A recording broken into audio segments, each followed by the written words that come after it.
moderator Srinivas sir, who's joined us. Okay. Then we have the panelist Susan ma'am. Okay. Then we have Sapna ma'am. Right. And Shivapriya ma'am has also joined us. Shivapriya ma'am, can you hear us? Yes, hi. Hello ma'am, good morning. Good morning. So I think the moderator and all the panelists have joined us. So we can start at 9. Fine. Yes. Okay. Thank you, sir. Thank you.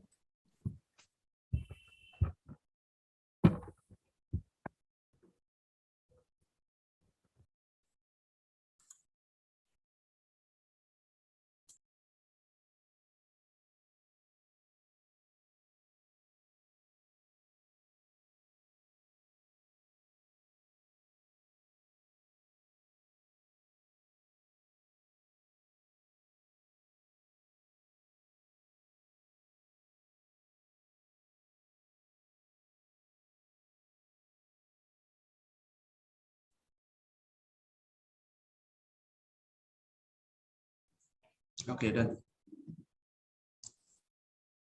Am I audible?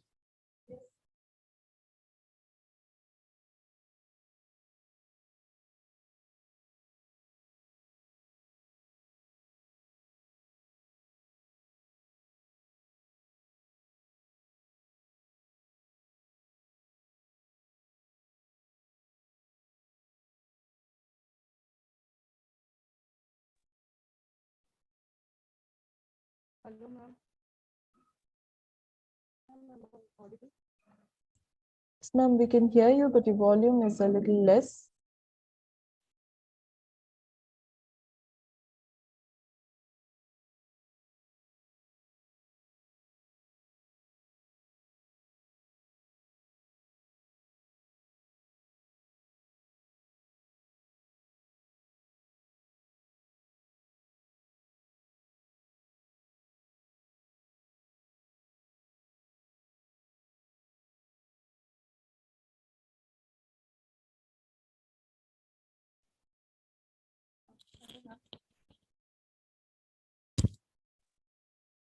Ma'am, your volume needs to be raised a little bit.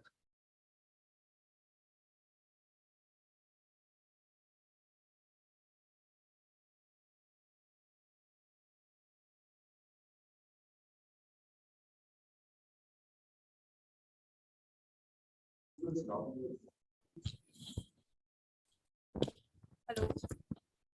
Am I audible now?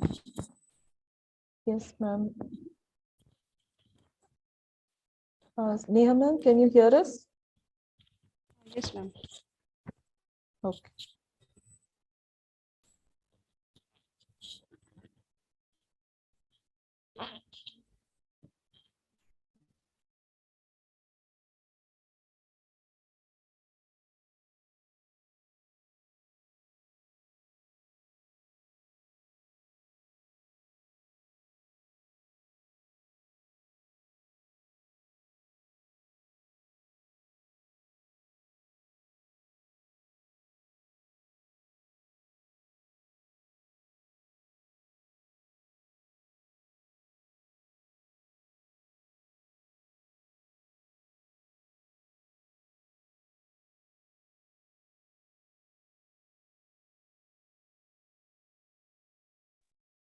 Can you hear me, Sharanya ma'am?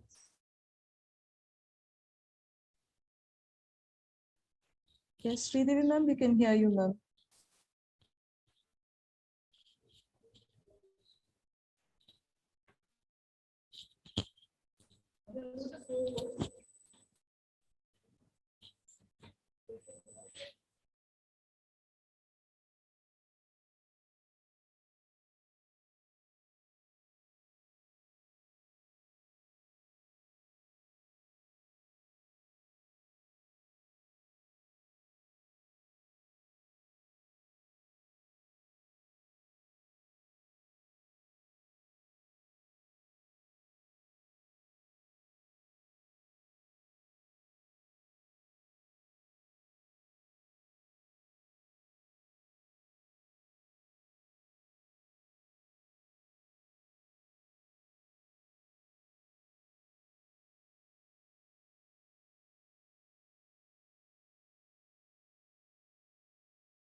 Srinivas, sir, can we start?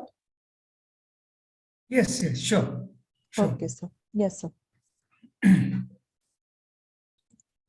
Diversity requires commitment. Achieving superior performance, diversity can produce further action, most notably, a commitment to develop a culture of inclusion. People do not just need to be different, they need to be fully involved and feel their voices are heard. Good morning to all the dignitaries, faculty members, and delegates from other institutes present here. A warm welcome to the second day of a national conference on inclusivity through a transdisciplinary prism. We will start the day with our second panel discussion. The topic of the discussion is transdisciplinary policies and practices for inclusion. Before we get started, a few announcements. Participants are requested to please turn off your audio. The proceedings of the panels will be as follows. Each panelist will be allotted 15 minutes time to express their thoughts on the topic of discussion. This will be followed by a discussion among the panel members guided by the panel moderator. Finally, the session will be open for the audience Q&A. Our moderator for this panel is Dr. S.V. Srinivas. Sir is a professor at the School of Liberal Studies, Azim Premji University, Bangalore. And the panelists are Dr. S. Susan Deborah. She's an assistant professor and teacher in charge, Department of. The next panel member is Ms. Sapna Kedia, Assistant Director, Gender and Social Development, International Center for Research on Women. The third panel member is Dr. Shivapriya Ganapati, independent researcher. And we have Mr. Bhaskaran, a former Deputy Director General from Ministry of Statistics, Government of India, Bangalore. Kristu Jayanti College to please introduce the panelists. Over to you. Good morning, friends. In our attempt to have conversations around transdisciplinary policies and practices for inclusion, we have as speakers on our panel today, policymakers, educators, and gender activists who manage to change the world we live in, making it inclusive by accounting for the complexity around us, engaging closely with non-normative experiences. Mr. Bhaskaran was a former Deputy Director General, Ministry of Statistics, Government of India, who has rendered services at different levels.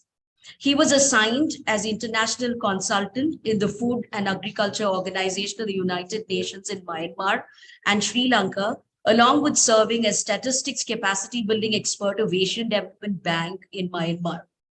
He also has a professional certificate course in data science with R from Harvard University. We welcome you to be on the panel, sir. Dr. Susan Deborah is assistant professor and teacher in charge, Department of English, MES College of Arts and Commerce, Goa. She is one of the editors of Anthropocene Ecologies of Food, 2022, Eco-Cultural Ethics, Eco-Documentaries, Culture and Media, Eco-Critical Explorations, and she is a recipient of ASLE USA Media Subvention Grant for creating an interactive video space for eco-cinema scholarship. Her interests lie in eco-criticism, eco-media, gender studies, and food studies. We welcome you, ma'am.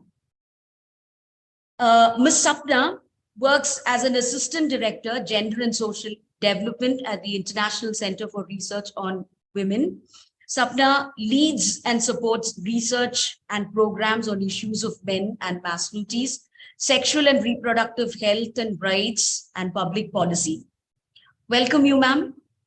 Shivapriya Ganapati is a queer intersectional feminist who has studied homophobic representations in literature for her doctoral dissertation.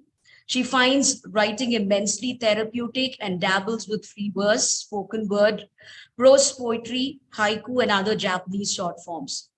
Her first book of poetry, Punctured Silences, were published a year ago. We're delighted to have you on our panel. Following yesterday's conversations around identities that are liminal and the need for representation, we have amidst us today somebody like Dr. S.V. Srinivas, who engages interestingly with conversations around the linkages between popular culture and mass politics.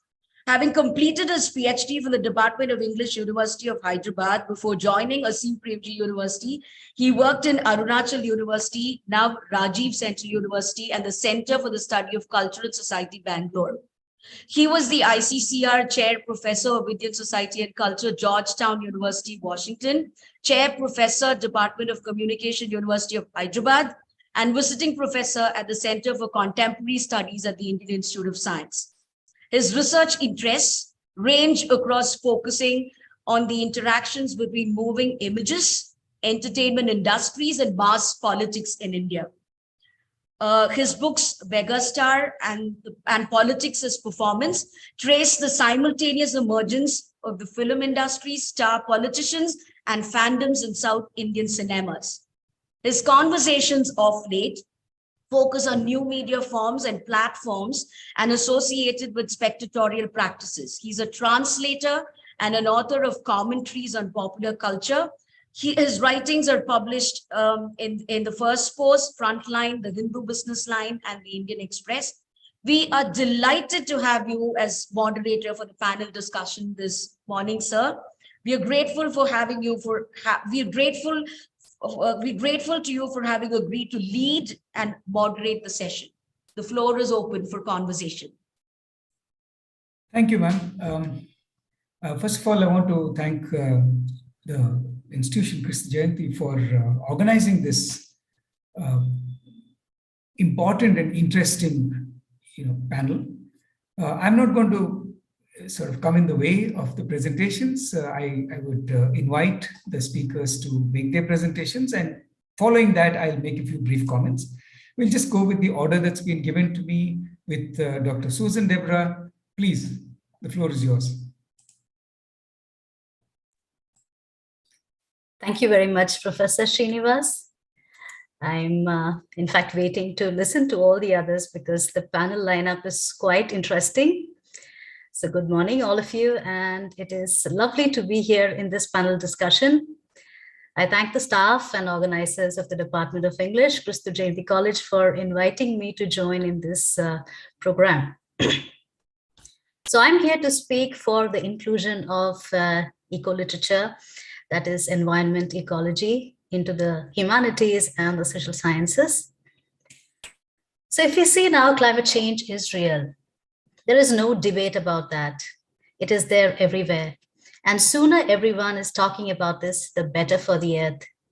So in this given day and time, where the world is fraught with environmental problems like floods, droughts, famines, and forest fires, I think we have no choice but to engage with the changing environment. Now, if you see the pandemic, which is entering into another phase now, but is far behind us, the lockdown days and everything, is one example how disappearing habitats and ecosystems have forced certain organisms in the wild to interact with humans, thus transmitting the diseases to the human species. We are as much part of the problem as everyone else. And it becomes imperative that we address these issues in the classroom and beyond. So if we see, environmental education was mandated as a compulsory subject in all the schools across the country by the Supreme Court of India in 1991 by M.C. Mehta, which was an excellent move by the Supreme Court, I think. But it reduced the entire study to definitions and topics with which the students grudgingly go through for the sake of getting their grades. There was also a question like, I'm a student of literature, why should I study ecology and environment? They belong to the sciences, some students ask. In the past years, I think all of us were talking about a virus, a small virus that was making the entire world dance to its tune. So if this is not science, what else is? Many of us were discussing very scientific terms like carrier, symptomatic, asymptomatic, community transmission, even if we belong to the humanities. This is exactly what is eco-literature and eco-criticism. Talking and engaging with the social and cultural conditions that are accosting this planet and how we become part of the same. Now, if we take the poems that we study, for example, starting right from the Romantics down to the postmodern times, every text has some direct or indirect reference to the world around us, either through the description of trees, mountains, clouds, or the lack of it. When nature environment is seen beyond a background setting and is viewed as an important aspect of action, then we are actively engaging with the same. At different levels of pedagogy, I think we have to interact with climate change beyond our syllabus. Are there texts which discuss climate change or connected issues? Sometimes yes, sometimes no. But I think we have to strive to push all these questions which connect to climate change into the humanities syllabi. We have to try various methods. Now, I know that some institutions, you are free to offer your own courses. So when you design courses like that, it is possible for you to include a paper called Eco-Criticism, Ecology, Environmental Humanities, Ecological Humanities. But for some institutions, for example, my institution, my syllabus comes from the university since we are an affiliated college. Now, when this is the case, how can we incorporate ecology and environmental humanities into the classrooms? There are various ways of approaching the texts where we can weave this question of climate change and other related topics into the topics that are given to us. And such initiatives can be taken to address the environmental issues. Now, one way of doing this is focusing on what happens in our backyard rather than looking at the big crises like the tsunami, tornadoes, and so on. Why are our monsoons delayed? I think talking about the weather can become a very, very interesting point to start from. Usually talking about the weather for the British and many of us is like, small talk. So it's very hot today. It's very cold today. Oh my God, this winter is the coldest winter I have ever felt in whichever place you are. Why is it raining in September? September is not even a monsoon. So now when you start from this, I think that also leads to the question of climate change. Unseasonal rain can cause havoc to the farmers. The flowers bloom late. Are we observing this? This is climate change, and the effects of it are writ large all around us. And I think bringing this sort of a discussion into the classroom is very important. And this definitely is inclusion on various levels. Another way of doing this is to have focus study groups where climate change and other problems related to the environment and ecology could be discussed from a humanities perspective. Long ago, when I was a student in Madras Christian College, I had a study circle running along these lines where I was a graduate student. Scholars from different disciplines would be invited to talk about environmental issues. And these scholars were from various disciplines, not only limited to the humanities and social sciences. So they would come and present the problem, and then we would talk about the same issue from various perspectives. I think this is where dialogue begins. And being part of the dialogue is as important as taking control over something. And another way of this is probably talking about this is to be associated with many organizations and associations which are part of discussing the climate change activities. And this would be probably some of the UN groups which allow a lot of student participation and local initiatives and grassroots level problems.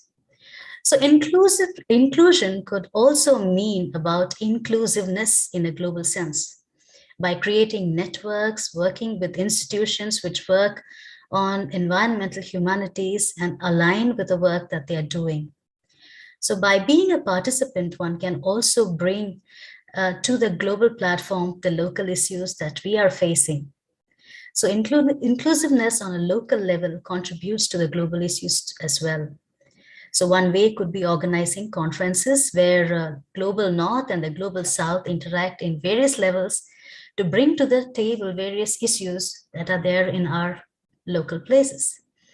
So when we talk about these organizations, which also strive to look at local issues to address the question of climate change, we are bringing together various stakeholders and becoming part of the bigger group of people who are striving to make the world a better place.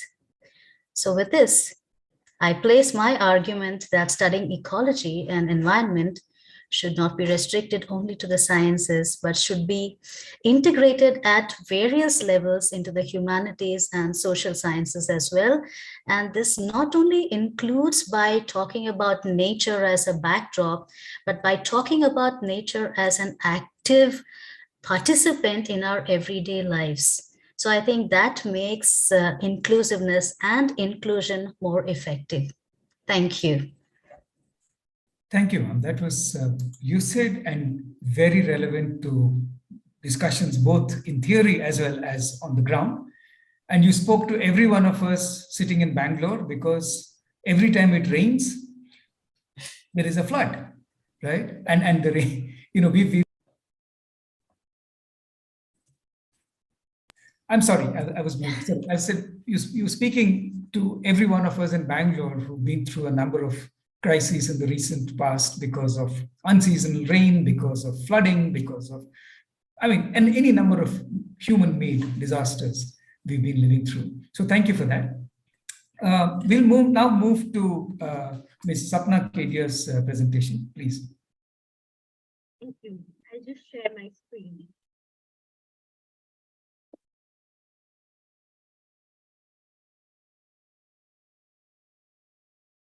Can you see my presentation? Dr. Sapna, your voice is very low in volume. Could you just increase the mic volume? It's not very clearly audible. One second. Sorry, I'm just trying to figure out. 1 second. Is it better? Is my voice better? Yes, it is. Okay. Can you see my screen? No. Okay, yes. Okay, great. Good morning, everyone. I'm Sapna Kedia. Sorry. Yes? I think you need to move closer to the mic. Yes. Okay. Is it better? Yes, this is good. Yes. Okay. Good morning, everyone. I'm Sapna Kedia from the International Center for Research on Women, and I'm based in Delhi. Thank you so much for having me here. I have never studied literature, so I was pleasantly surprised and a little anxious about my presence in today's conference. I'm very glad, because we are talking about transdisciplinary learnings, and I think gender, very much like climate change, is an all-pervasive issue, and it's very important that we talk about it, and we talk about it in the right manner. Today, I'd like to speak to you a little bit about how ICRW looks at gender, and then go on to talking about masculinities and masculine norms. And I will explain a little later why we think that talking about masculinities is very important. So very quickly, why do we need to talk about gender? Gender, like I said, is all pervasive. It is socially constructed. Often think that gender is a given to us, and we cannot break out of gender norms. We cannot break out of the natural sex that we are born with. We define who we are, who others are, based on their birth. But really, gender is socially constructed. It is constructed based on our media. It is constructed based on what familial relationships, what we see in educational institutions, what we see in our public policy. So gender is really socially constructed. Gender is not a homogeneous category. Gender is an intersectional category, and very often we make the mistake of thinking of men in one homogeneous category, women in one homogeneous category, non-binary people in one homogeneous category. That's not the case. Intersects with many other axes of identities like caste, class, religion, sex, physical ability, geographical location, language. So it's an intersectional category. Power and patriarchy lie at the root of gender inequality. For everything, for the way women are represented in the media, the way men are represented, how power works within institutions, within education institutions, within our families, within the public policy space. It's all based on the structure of patriarchy. Often think that, okay, these are hierarchies, these are very important. It's important to have some structure in place, but it's also very important to question the values on which those structures are based. And very often, when you start breaking it down, you see that it's at the root lies patriarchy. And unfortunately, gender is often ignored, but it's also very misunderstood. And in today's world, where most of us are trying to be woke, where most of us in principle say that we believe in gender equality, it's often really misunderstood. We don't really know what gender is, implications of gender, and how do you really start and begin to work on gender and breaking gender norms. So therefore, at ICRW, we adopt a gender lens to look at problems around us, and we try to develop suitable solutions. And engaging men and boys is a crucial part of our approach. The reason why today I thought I'll emphasize on men and masculinities is very often when we speak about gender, it becomes about women and girls. We are leaving out the other half. We're also leaving out people who don't belong to this binary of being either a man or. So that's why I thought it's important to stress on the fact that we need to speak on this. And I'm hoping that my fellow speaker will speak about the LGBTQIA community. So very briefly, what does ICRW? It said a lot of things about how we want to change the world and we want to break gender norms. Do it. It's a slow process. It's a gradual process. We begin with research. We collect evidence. We look at how being a particular gender, being a person of a particular sexual orientation impacts your education, impacts your health, impacts your livelihood, impacts your marital relationships, relationships outside of marriage, and impacts your social and economic opportunities. That research is then used to develop programs. So we use proof to develop evidence-based programs, policies, and practices. For instance, we run gender equality programs in government schools across the country. We advocate with the government for policy change. So one of the things that we've noticed is gender in public policy is really about only women and girls. There is no mention of men and boys. Gradually, there's some mention of people from the trans community, but even that's in a very skewed understanding. So we use our research for advocacy, for programs, and for policies. This very quickly is our mission and our institutional sort of theory of change. We identify a problem. The problem really is gender inequity and social inclusion. It prevents individuals, communities, and nations. Very important. We think that gender is a very personal thing. It's something that's very private, but gender impacts communities. It impacts nations from realizing their full potential. Then we look at opportunities. We look at government budgets, we look at government policies and see where can we insert the right-based perspectives.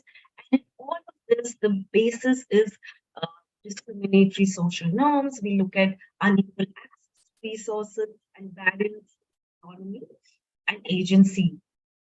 The outcome that we are really looking for is gender equity and social inclusion. And also, gender really is about equity, but it's also about well-being. It's about being free. It's about having access to opportunities. And it's about being true to who you are and being earnest. So that's really the outcome that we are looking for. So like I was sharing previously, gender impacts the individual communities, institutions, and society at large. The framework that we usually use in our work is the social ecological model, which looks at the individual. We look at empowering girls, but also men and boys. And gradually, we are moving our work into working with non-binary people. And we look at life skill education. We look at safe spaces. We also look at employability. Very often, when we talk about women's empowerment, we forget this crucial aspect of skill building. And I think institutions like Kristu, Jayanti have a very important role to play in that. Then we also look at community. At the community level, we work with parents, we work with health service providers, we work with education institutions, and we also overall look at policies. Now coming to men and masculinities, and something that's very close to my heart. Why when we talk about gender, why is it important to talk about men and masculinities? Because men are privileged by patriarchy, men hold power, but men also experience pressures of being tough men, pressures of being strong, pressures of providing for their family, pressures of perhaps not being feminine, pressures of being violent, pressures of not expressing the emotions. You know, there's a very famous saying that boys don't cry. So men are as impacted, if not more, by patriarchy because they are trained to control their emotions. So what is masculinity is really? It's constructed attitudes, socially constructed attitudes about rules and behaviors around manhood, internalized by men, but also by women. Women feel that their men should behave like this, brother should behave like this, sister should behave like this, professors should behave like this. So, like I mentioned previously, masculinity is not homogeneous, it is diverse. It's organized into hierarchies within the caste system in India, within the religious diversity in India. There are different kinds of masculinities within different castes, within different religions. One form of masculinity is considered higher than another form of masculinity. We're also, through our research, we're also finding that non-binary people are imbibing values of masculinity to fit into society. So really, when it comes to fitting into society, masculine norms are what most people are aspiring to. And it's associated with age, nationality, sexuality in our country, given the context of nationalism right now. On display, we see very often hyper masculinity on our media, on the way people talk, on the way in the way that politics in our country is being organized. That's why if we don't talk about masculine norms and devise ways to move away from it, it's going to continue to be challenging. You know, we do this exercise in our classes when we ask students, when we ask teachers who participate in our trainings, what does being a man mean? And these are some of the words that come out: homophobic, heterosexual, violent, tough, controlling, risk-taking, strong. They have to have power. They have to start defending. See the amount of pressure it creates, but also the amount of privilege it provides.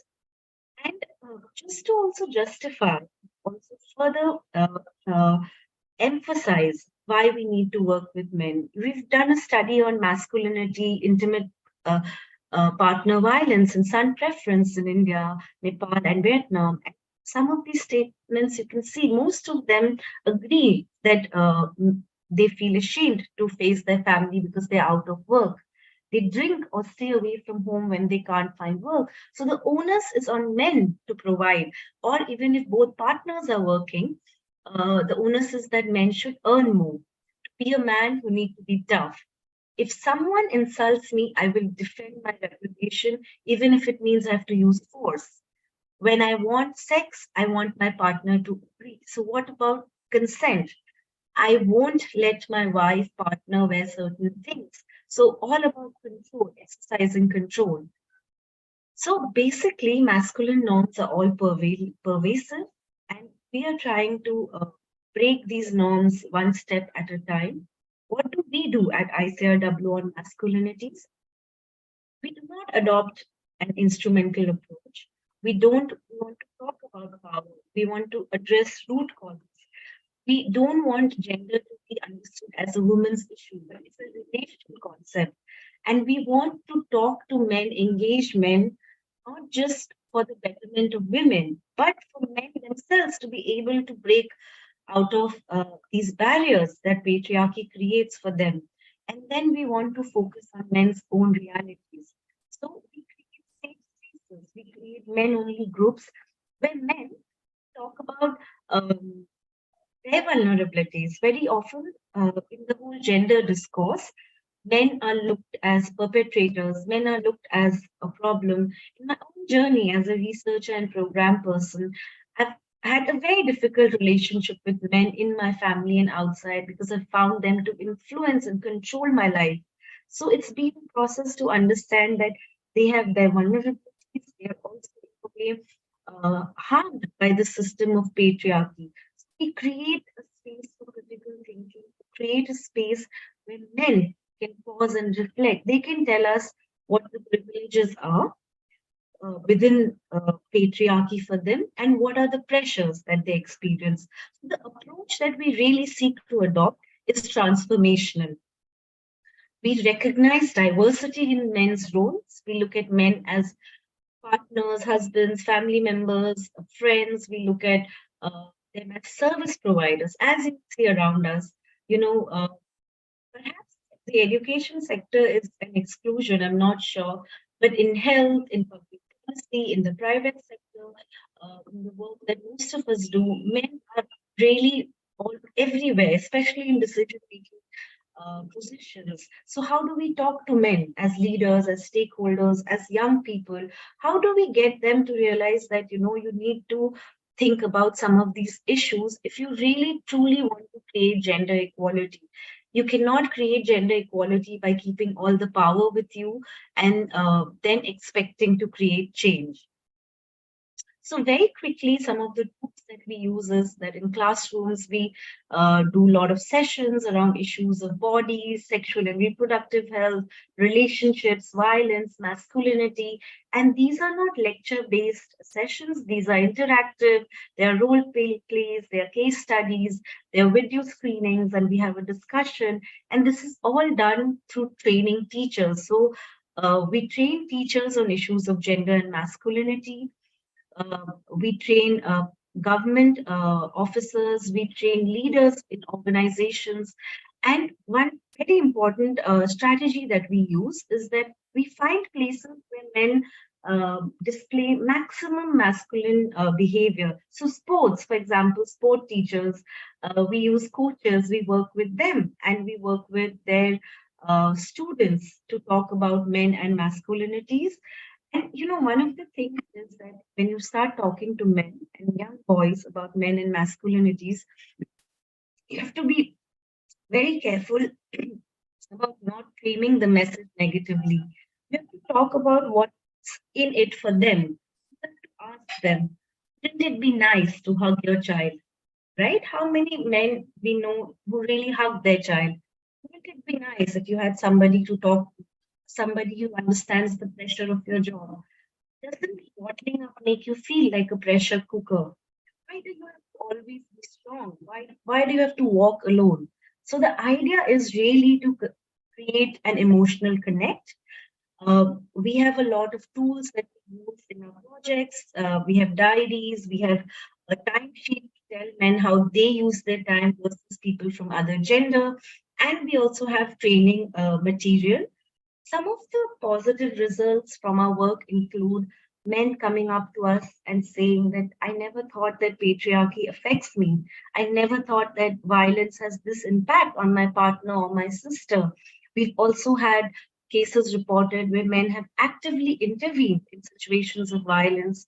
We've seen in our project areas that some men have started talking about their emotions and also participating in household responsibilities. Finally, these are some questions that we leave boys with about their body, about household responsibilities. Why can't boys and girls sit together in classrooms?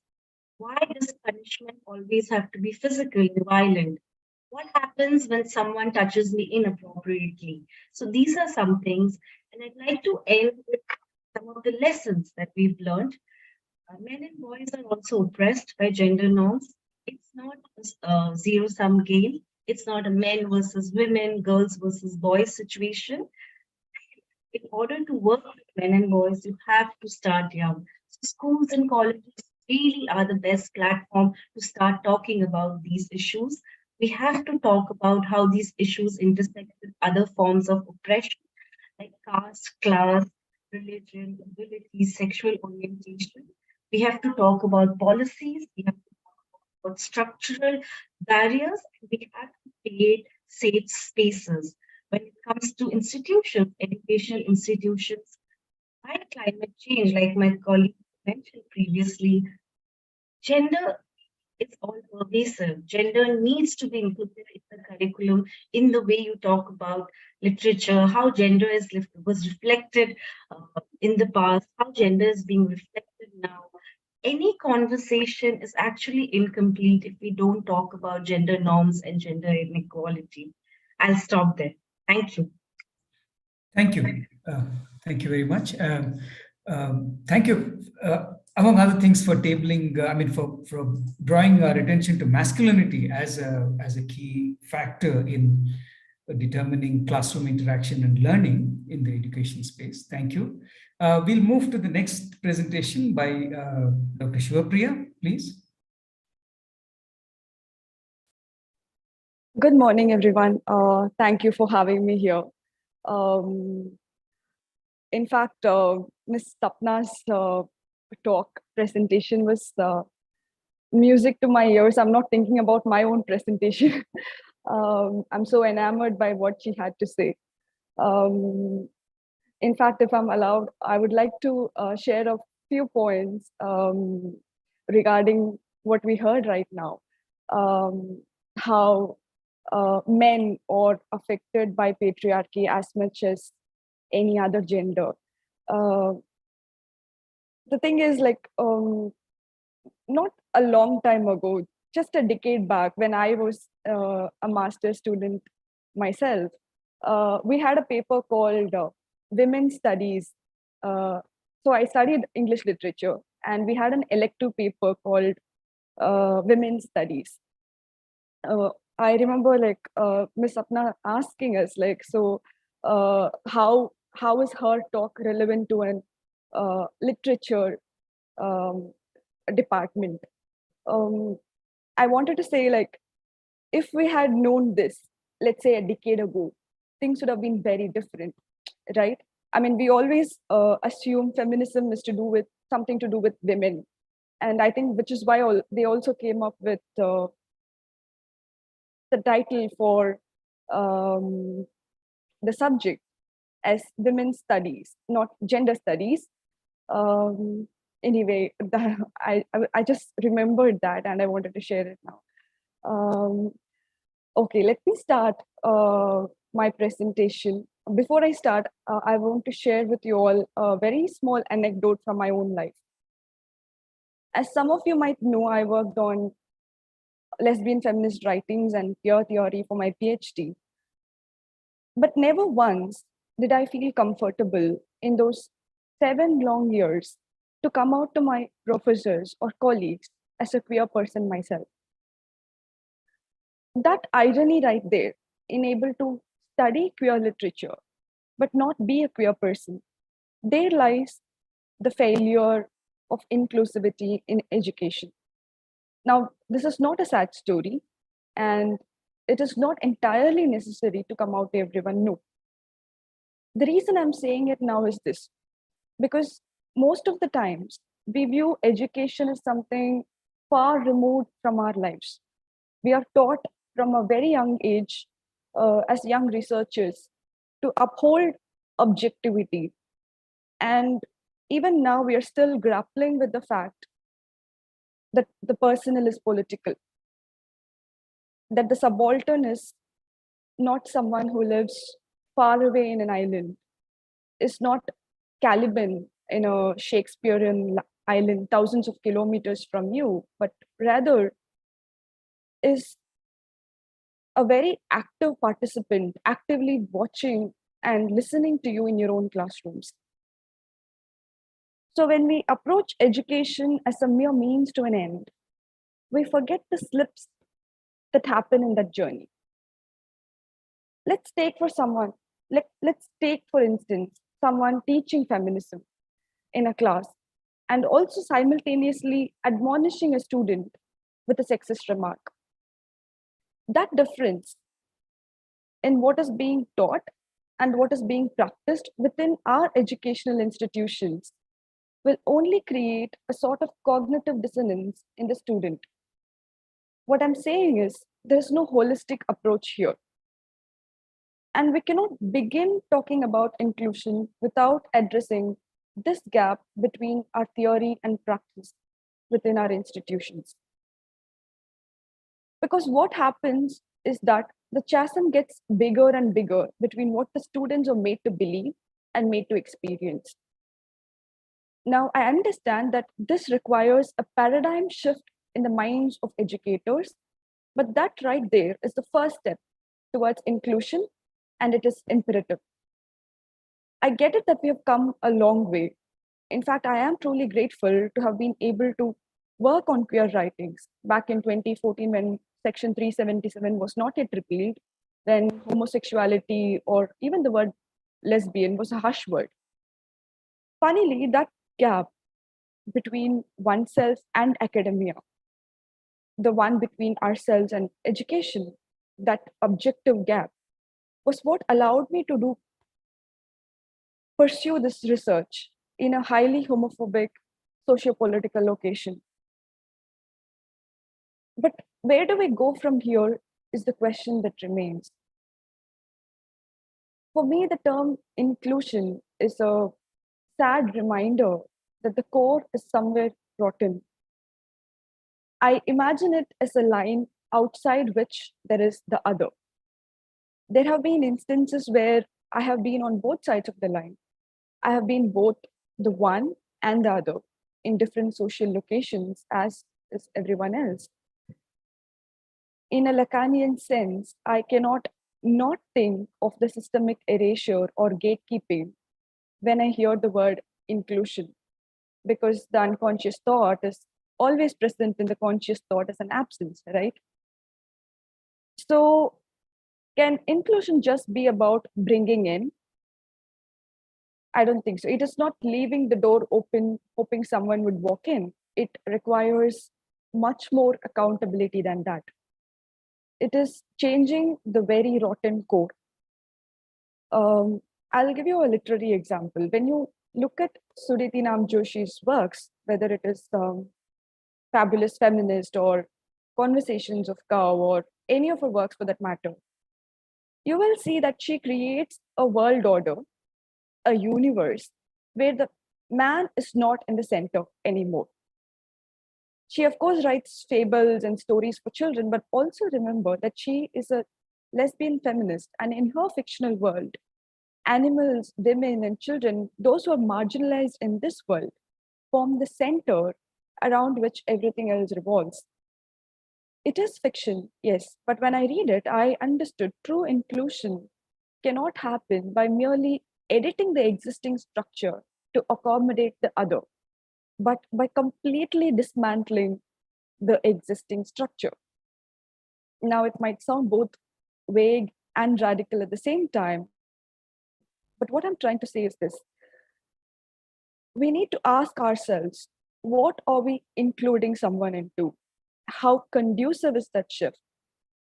Does our present condition allow everyone to truly thrive after being included, or do we need to change the existing structure itself? I will leave you all with these thoughts. Thank you very much for having me here. Thank you, Shiv. Mr. Bhaskaran, please. Yeah.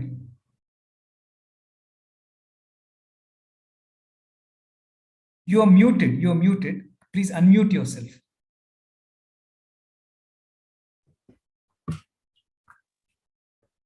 Good morning, everyone. Happy New Year to all of you, and warm greetings to everyone on the occasion of the International Day of Education. At the very outset, I would like to express my thanks to the authorities for inviting me to participate in this national conference as a panelist. I am absolutely ecstatic and elated to speak in this forum. The objective of the conference, as I understand, is to unfurl the role of inclusivity to change the exclusivity prevalent in our society in different dimensions. Inclusivity is the practice or policy of providing equal access to opportunities and resources for people who might otherwise be excluded or marginalized or belonging to other minority groups. As such, we try to analyze how far our inclusivity policies have benefited the marginalized people and what more can be done. This I am trying to look at through statistics, my own discipline. Statistics is one field that is used by everyone, whether it is a field of science, arts, or commerce. A layman needs to use statistics for taking decisions in his daily life, for making future plans, or for making some investment decisions. A government of a country uses statistics for making short and long-range plans. An industry needs statistical methods, specifically called quality control techniques, to maintain the quality of manufactured goods at desired level. A business analyst uses statistics to plan for the future and to maximize his profit. Statistical principles are used in the field of medicine in screening of drugs. In literature, statistical methods are used in quantifying an author's style, which is useful in settling cases of disputed authorship. Even in courts of law, statistical evidences are accepted in addition to the traditional oral and circumstantial evidences. The list goes on, and the need for statistics in any area becomes undisputable. This need for statistical literacy was wisely foreseen by H.G. Wells, a great English writer, who once wrote, I quote, "Statistical thinking will one day be as necessary for efficient citizenship as the ability to read and write." Statistical policies and practices for inclusion aim to gather and analyze data in a way that is inclusive, equitable, and responsive to the needs of marginalized communities. The United Nations, in its fundamental principles of official statistics enacted in 2013, recognizes the fundamental importance of statistics for the national and global development agenda. It demands openness and transparency in the statistical system and insists on professional independence and accountability.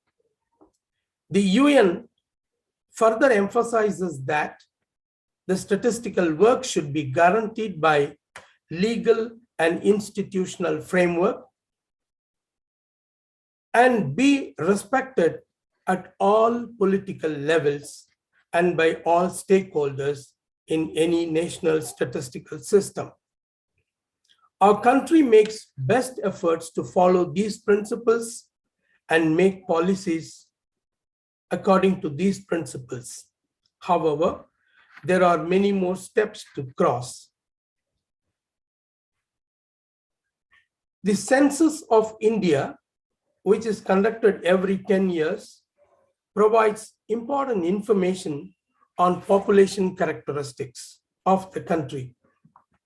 This information is used for a variety of purposes such as planning for infrastructure and services, allocation of government resources, and research on demographic trends. The latest census data available are those of 2011. The 2021 census is yet to be conducted due to several reasons, including COVID pandemic. It now seems that the 2021 census may take place only in late 2024, owing to different reasons, including the general elections. Delaying the census would mean that the data would be out of date, making it less useful for the specified purposes. Therefore, it is important that the census be conducted on schedule to ensure that the information it provides is current and useful. There are other institutions in Government of India, including National Sample Survey Office, Central Statistical Office, Ministry of Agriculture, Industry Department, etc., to collect and analyze data on wide range of issues. In order to oversee statistical activities, the National Statistical Commission, NSC of India, an autonomous body, was formed in June 2005. However, the NSC lacks necessary authority. It should be empowered to be a more authoritative body so as to be responsible only to the Constitution and to be completely independent. This ensures the organization to be of independent from political interference. Another issue is that several statistics are collected, processed, and reports generated. Sometimes what happens is that if the findings of the reports are not in consonance with the thinking of the government of the day, such reports are not released on time. This deprives the people from knowing what is happening in the country. Statistical policies should be developed and adhered, not only to collect appropriate statistics, but also to disseminate them irrespective of the nature of findings. Additionally, statistical policies and practices for inclusion also involve ensuring that data are accessible and understandable to all citizens. This includes efforts to make data available in multiple languages and formats, as well as to provide training and support to those who need it to make use of the data. Now, let me just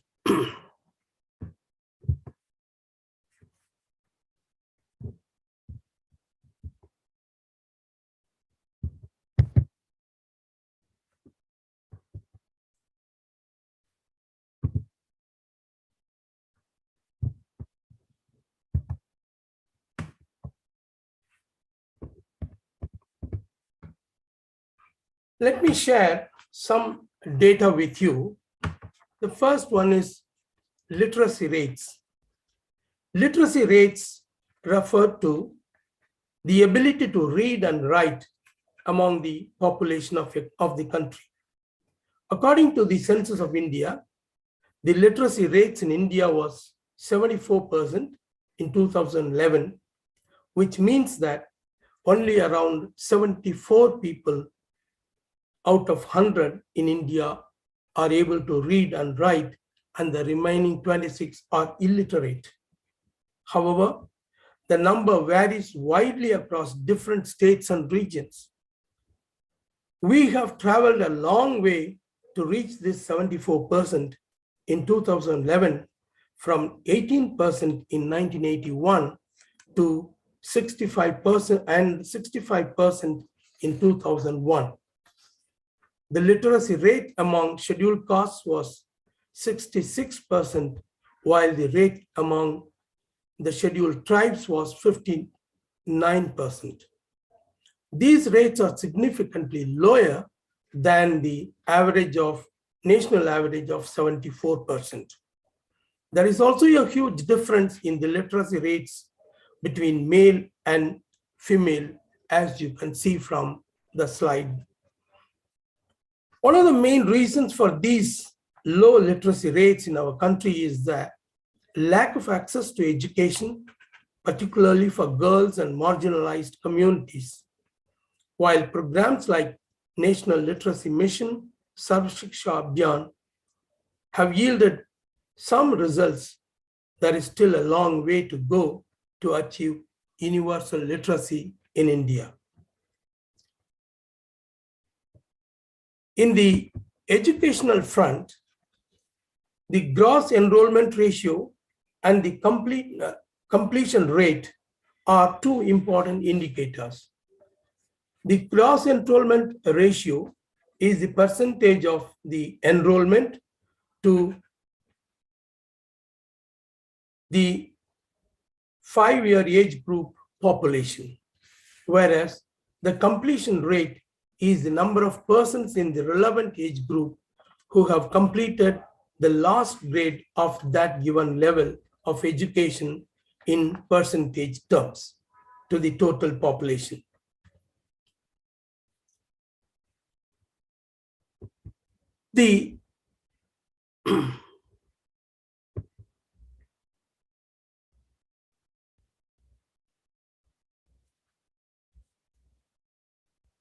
If we look at the healthcare services, in India, access to healthcare services is crucial for promoting inclusivity and ensuring that all citizens have the opportunity to live healthy and fulfilling lives. However, despite the efforts of government and various organizations and implementing programs like National Health Mission, Ayushman Bharat scheme, there are still significant disparities in access to healthcare between different regions and socio-economic groups. Looking at maternal mortality rate in India, MMR, this refers to the number of deaths of women due to pregnancy-related causes per 1 lakh live births. In India, MMR has been a significant public health concern for many years. As you would see from the slide, the MMR has been reduced from 254 in 2004-2006 to 103 in 2017-19. This is a huge reduction, but still we need to go a long way. National Rural Health Mission and Pradhan Mantri Surakshit Matryavita Abhiyan are some of the programs by the government to provide free, comprehensive health checkups for pregnant women and to reduce the MMR. Another significant indicator when you come to health is the infant mortality rate. IMR is a measure of the number of deaths of infants under 1 year of age per 1,000 live births. In India, IMR has been a persistent problem with high rates compared to other countries in the region. You would see that in 2005, the total IMR, irrespective of male or female. Sorry, Mr. Bhaskaran, sorry to interrupt. We are running out of time. Yes, I'm finishing it. Yeah, sure. Another 2 minutes. It is from in 2015, it is about 37, which has been reduced to 28 in 2020. And you will also see that the difference between male and female IMR has also been significantly reduced and equalized. Despite several efforts, the IMR in India remains high and more needs to be done to address the underlying causes of infant mortality. To conclude, inclusivity can be seen through a statistical prism as a way to measure and understand the extent to which different groups are included and represented in various aspects of society. By using data and statistics, organizations can identify and address disparities and track progress towards greater inclusivity. Thank you. Thank you. Thank you very much, Mr. Bhaskaran. Thank you. Thank you. We already have a couple of questions in the chat. One second. Just,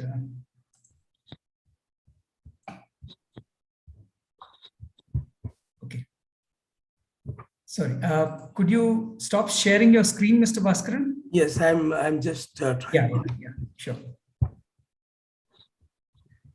Before I invite the speakers to respond to the questions that have already been that have started coming in, I just want to say a few quick words, partly by way of response to the excellent presentations that we've heard, and also to possibly open the discussion further.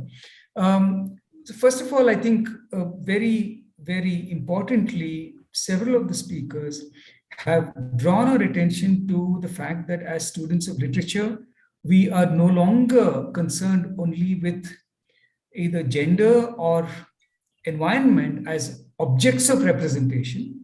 Okay, we are no longer back in the 80s or 90s when we're saying, okay, how are women represented? How are men represented? How are, Africans represented, colored people represented, and so on. But we're looking at these as indeed factors that have to be taken into consideration when we design courses, when we walk into classrooms, and so on. Okay, that's a very important point that's been made. Although not making the same point, a similar point has been made by Bhaskaran's presentation. Thank you, sir. What he has presented us with is very valuable information, but I also see I also hear him sort of drawing our attention to the importance of quantitative thinking, right? Very often our students come to us because they hate maths or because they flunked their maths or whatever they can't do. I think it's very important for us to train our students in dealing with numbers. We ourselves need that training very often, and we have to do that. It's not very easy given some of our ages, but there is no getting away from the fact that numbers matter today, and numbers matter for everything, including to figure out who's missing in the classroom, right? And that's not just a question of present sir and absent ma'am, but it's also a question of why they're not in the class. And therefore, sociology, economics, all these disciplines come into play. I want to throw in yet another, shall we say, element, yet another agent into the discussion, and that's media. I mean, and media, again, not as something that represents or misrepresents reality, which is an old English studies way of approaching media. Representation of women, is it enabling? Is it not? Is it disempowering? That's not the only way in which we, as especially English teachers, should be thinking about media. Now, the pandemic has amplified all the issues that we already knew about inclusivity and exclusion, right? What the pandemic has also amplified is the extent to which we are dependent on the media to function. The fact that we are doing this on Zoom is an example, and we wouldn't have been here if it wasn't. I mean, we wouldn't have been here right now, maybe 2 years, 10 years later, but because of the pandemic, we are all Zoom people, right? So how does media matter, right? Let me just, first of all, drawing on Dr. Deborah's presentation, media means ecological impact. It means energy, resource, using rare earth metals, it means using power, right? Which means ecological impact. What does it also mean? It means exclusion, because not everybody can afford a device. And we knew that when we were conducting Zoom classes during the pandemic. Some of our students were borrowing their parents' phones. Some of their parents were forced to invest in smartphones for their children. And we know that access to internet is not always easy. It's location dependent, it's class dependent, it's income dependent, it's gender dependent. Access to private spaces where you can listen to a class is also dependent on a number of factors, right? So media is not just about movies and television and misrepresentation anymore. These are media technologies which have crashed into our classrooms. What else has media done? It has further privatized education. You today have media tech companies which are worth billions of dollars, Indian media tech, South Indian media tech companies, right? Now, they have also reached out to the poorest of the poor, selling them all kinds of unrealistic dreams and forcing them to go into debt. So what media has done as a technology, as an educational technology, as something that further sharpens social, gender, and other divisions, is something that we have to bring into play. So those of us, especially those of us who are teaching courses in media studies, I think should look at the media as part of our environment today. Okay, we are where we are, good or bad, partly because of the kind of media we have, and let alone the private monopolies that control both devices as well as bandwidth and news and entertainment and so on. Okay, so I'm going to pause here. I'm going to stop here. Absolutely. Sorry for taking 5 minutes of everybody's time. Let's now move to a Q&A session. There are a couple of questions in the chat window that I'm sure all the speakers have seen. But before that, do any of the speakers wish to respond? Dr. Shivapriya has in her presentation responded to Ms. Sapna, but anyone else, would you like to respond to any other presentation? Yeah, I would like to just make a few observations and comments. It was very interesting to listen to each of the panelists here. And I think I agree with Professor Srinivas when he says that as humanities persons, I think we do not much focus on statistics. That's why Bhaskaran sir's presentation was quite, an eye-opener, because many times we focus on qualitative research and we are not good with numbers.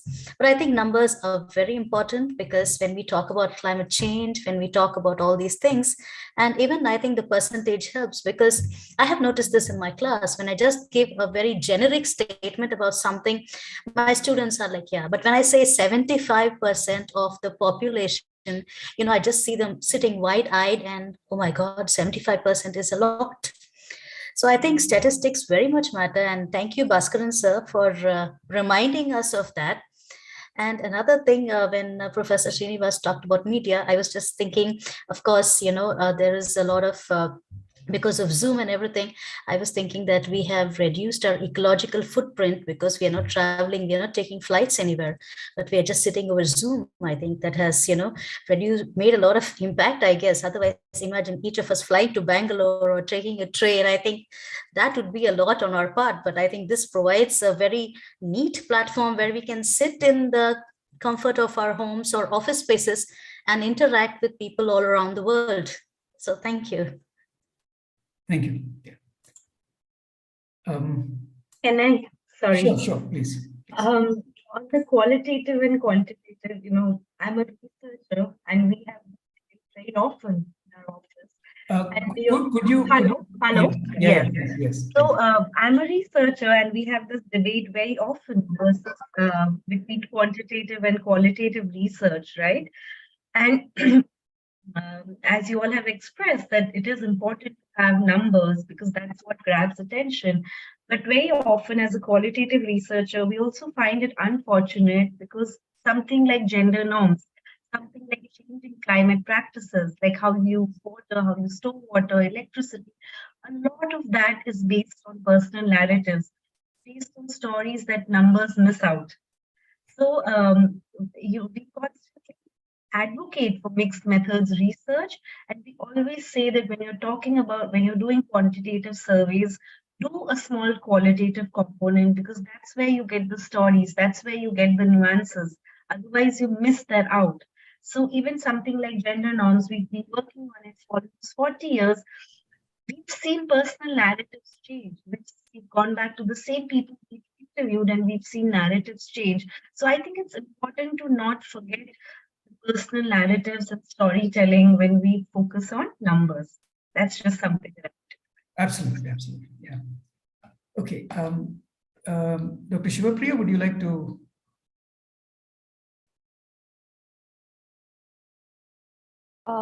No, I don't have anything more to add. I was just looking at the question that was in the chat box. Right, right. Do you mind if I?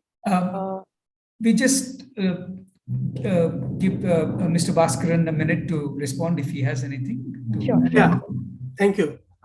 Actually, when I was approached for this talk or the panel discussion, I was a little hesitant to speak on statistical angle in a literary meeting kind of this, organized by English department.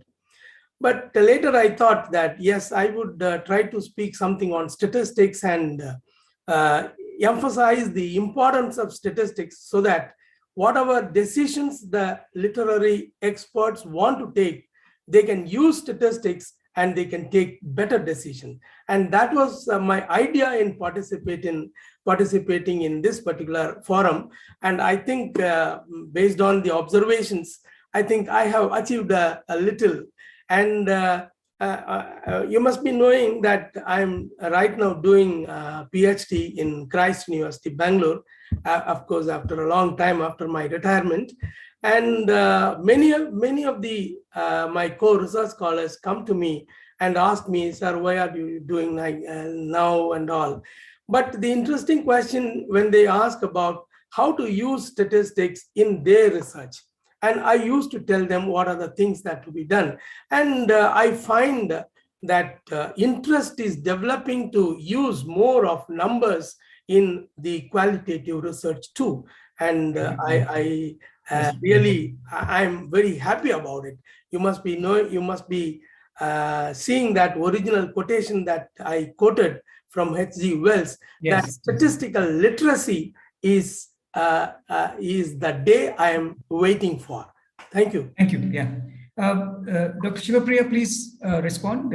You have a question there. Yes, Aishwarya has asked this question about how we teach boys not to be radicalized by social media influences like Jordan Peterson or Andrew Tate.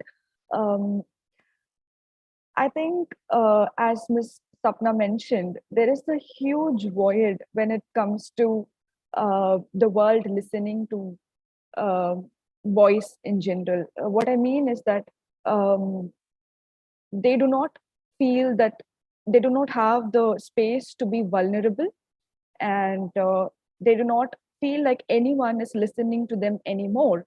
That might not be true entirely, because the world is still run by men. But with the onset of feminism, with the onset of, going back to what I mentioned earlier, feminism was introduced as women's studies, right? So these are the very tiny changes in the world around them. For example, boys look at their fathers and they see a man ordering around a woman, and he is getting his needs met through a wife in the domestic setup, let's say. But in the changing world, the same is not applicable to the boy himself. Let's say a boy has to behave very differently than how his father behaved to his mother in today's world. So I think they are being taught two different realities. One is the hyper-masculine, entirely patriarchal world that they are used to know, that they used to grow up with in their childhood, let's say. And then very small changes that happen, very minuscule changes that happen in the world around them now, in the present, that shatters that belief that they can get away with anything just because they are men, or they are entitled to anything just because of their gender. So that change creates even further insecurities. It creates a vulnerable moment.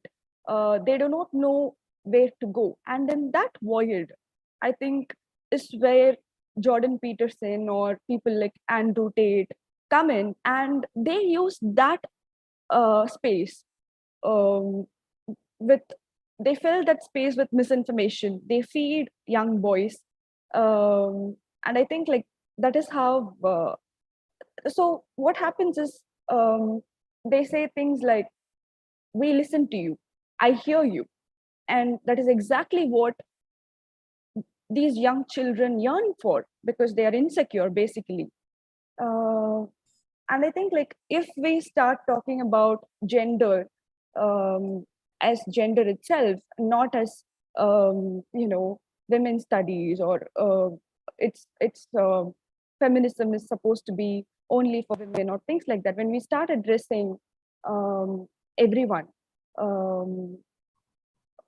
so I think like we can fill the gap somewhere, as Ms. Sapna mentioned. And maybe once they start believing that patriarchy is the root cause for whatever evil that has been happening to them, maybe then I don't think they will be listening to people like Andrew Tate and hypermasculine theories. Yeah.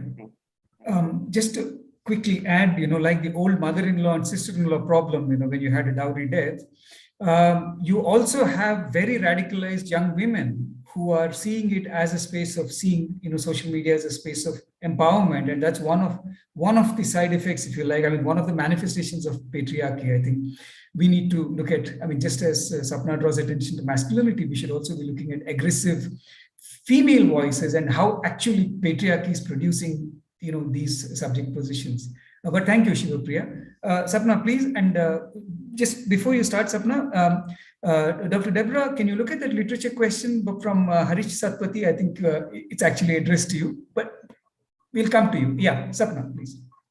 Thank you. Thank you. Just to add to what Shivapriya and Dr. Srinivas, you mentioned, the technology world is replicating what's happening in the offline world. So when we work, technology is here to stay. Very often we dismiss technology. We dismiss what young people are doing online. We say, nobody can stay without mobile phones now. The fact is they're using the internet to find safe spaces, connections. In our culture, in familiar environment, young people cannot open up to their parents or family members. So they're finding these spaces online. So technology is here to stay. Make sure, like the way Andrew Tate and people like him are pushing content. Please come to the mic. We push, like the way Andrew Tate and all are pushing their content, hypermasculine content. We push positive content, and it doesn't have to be boring. It can be interactive. In our research, when we do programs on the field, we also do online programs where we push positive content around gender equality and what it would be to how freeing it would perhaps be for men. What does a free man look like, right? So instead of a real man, what does a free man look like? So technology is a reality that we must address. And just before I hand over to Dr. Deborah about the whole scientist and non-scientist thing, it's it's a very interesting question. I feel like the disturbance that it causes is very, very needed. Because otherwise, scientists have these sort of flaps that they're wearing and they think in a particular way. Humanities people think in a particular way. And I'm in a mixed marriage where my partner is a scientist and I'm a social scientist. And I realize, oh my God, it's important that we continue to keep talking to each other. There is disturbance. Sometimes I appear as a fool. Sometimes he appears as a fool. That's very, very important, that disturbance. Anything that is non-disturbing, that is static, is boring, and it's very, very risky and dangerous. So I'll just stop. Dr. Devon. Thank you, Sapna, for that very nice illustration. I think you said it. I think instead of disturbance, I would use the word disruption, which is needed, because I think in today's world, I don't think we cannot function as standalone departments. I think when you asked, will it disturb the essence of true literature? I mean, what is true literature? I think when we study about any poems, I think it's very difficult for us not to focus on the socio-economic culture that surrounds it.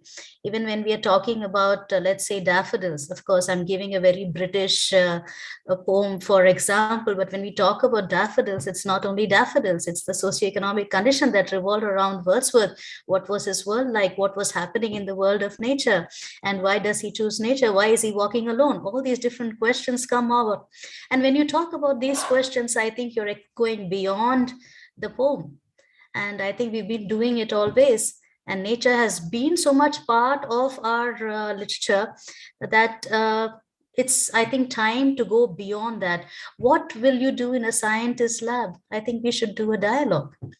I think without scientists, I think today, eco-criticism, there is something called empirical eco-criticism, where scientists are being called to the humanities classrooms.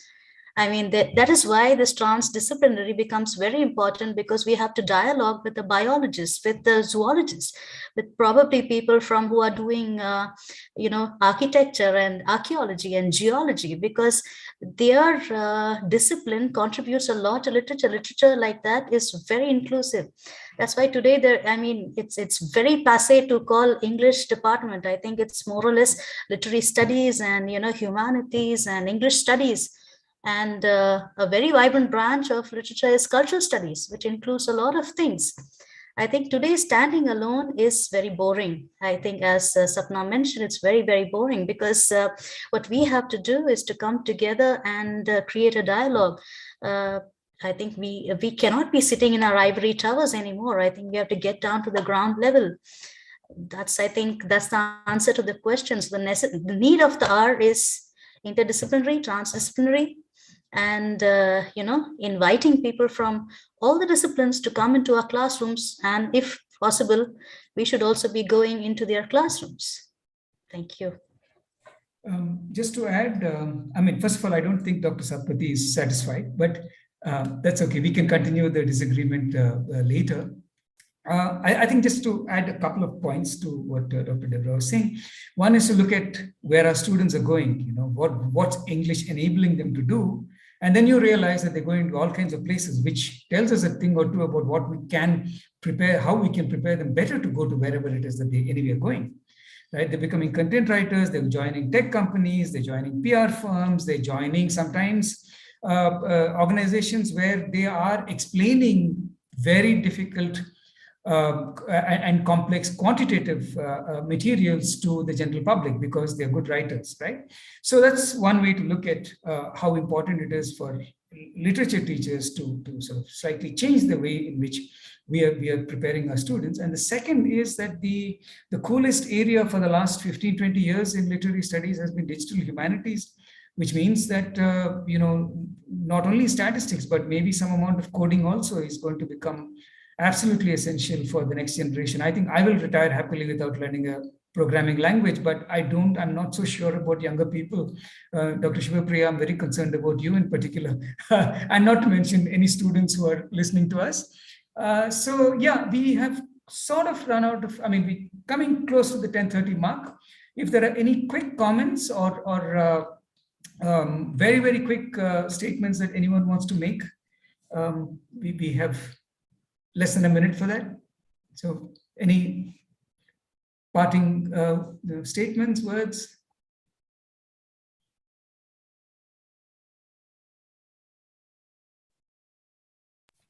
So just to add to what you said about digital humanities, our very own department is organizing the international conference based on digital humanities in the month of March. So, we're also, inching towards the same. So, yes. Okay, Mr. Bhaskaran, I think you're going to say something. No, I just want to inform Ms. Deborah that after my getting my PhD, I would like to look at the environmental and climate change statistics and then do something on that. Yeah, good. Thank you, sir. Okay, I'm going to basically end the meeting. But before that, thank you very much. Thanks to all the panelists. Thank you for your presentations. I wish we had more time and more questions, but life being what it is, this is, I think, nevertheless been a fantastic morning and evening for you, Dr. Debra. But yes, thanks. And once again, my thanks to the hosts, Kristu, Jayanti, for organizing this event and for inviting me to be a part of this really fantastic panel. Thank you. Thank you, sir.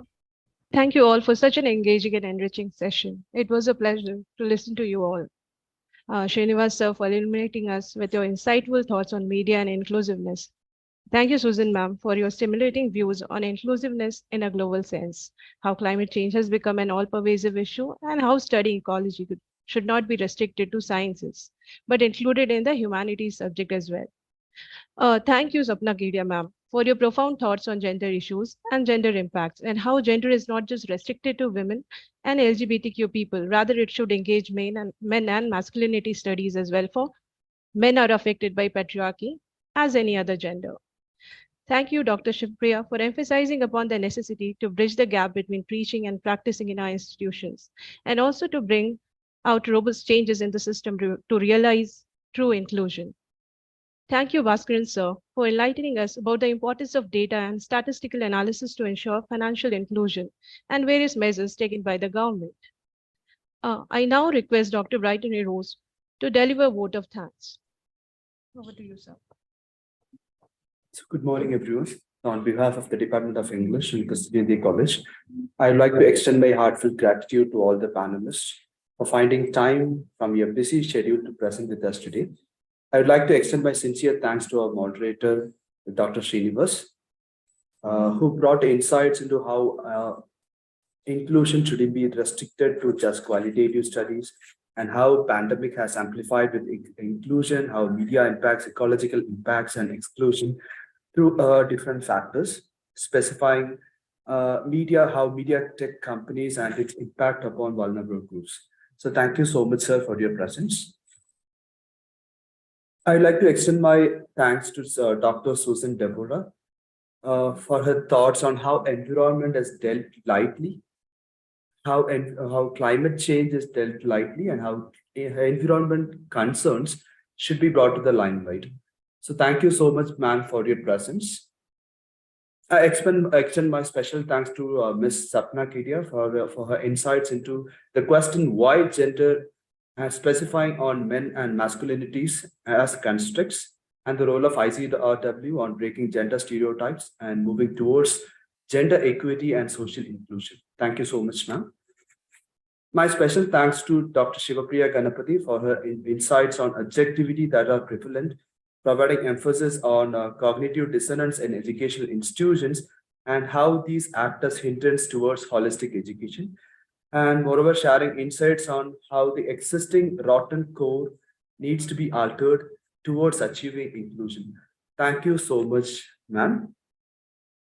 Thank you so much for making us realize that true inclusiveness can be achieved through the perception that change is required in the existing structures. I'd like to take this opportunity to thank Father Joshi, Head of the Department of English, Dr. Laila Thomas, Coordinator, Department of English PG, and Professor Jerin Jose, Coordinator, Department of English UG. And let me thank my fellow conveners, Dr. Gifsi, Dr. Neha, and all the faculty members of the Department of English. Thank you, everyone. So with the permission of the panelists, we'd like to have a photo session, requesting all the participants to please turn on your videos for the photo. Inbrad, sir, you can take the photos and inform us when it's done.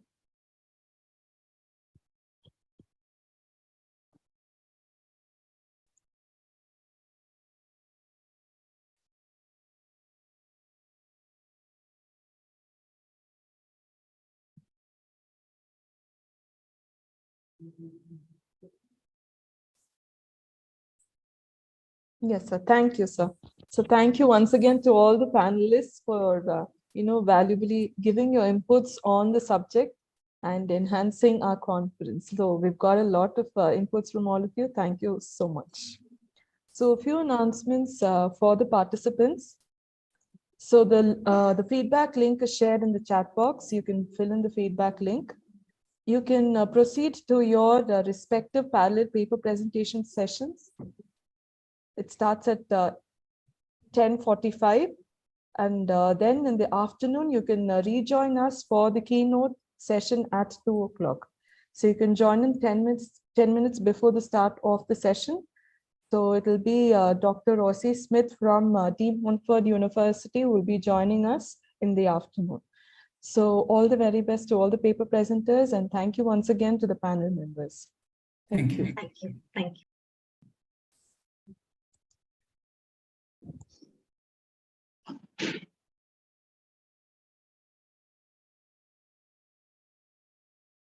The link for the paper presentation sessions are shared in the WhatsApp groups. So you can take in the links from the WhatsApp group and join your respective sessions.